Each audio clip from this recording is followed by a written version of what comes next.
Thawbal district ke manung chana leiba Khangabok tagi state forces maru oina Manipur police, Manipur rifles, Indian Reserve Battalion gi personnel na wakhalon manana punshinduna semba state forces club Khangabok na ahan boina Khangabok hungangi commercial hub amad oiriba Khangabok Lamlong Keithel gi Akoibada lamchu sit sengbaga loinana Cleanliness campaign Chathakhre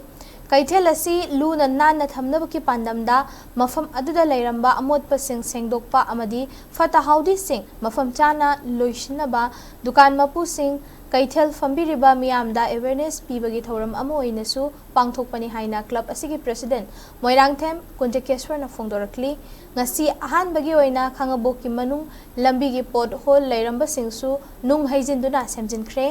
Makhatana tongan ba saukhat thaurangi thabak thauram sing paikhatnaba sem sare haina mahakna makhatana haiki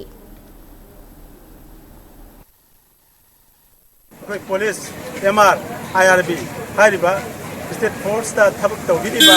adumba arabara pada koi posting piduna layiraba mayam se koi punsin jaraga Khangabok ke ba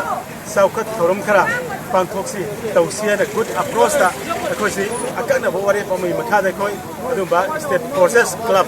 Khangabok hana ma semjen jaraga mayam gi lamta koi service tawga layraga chu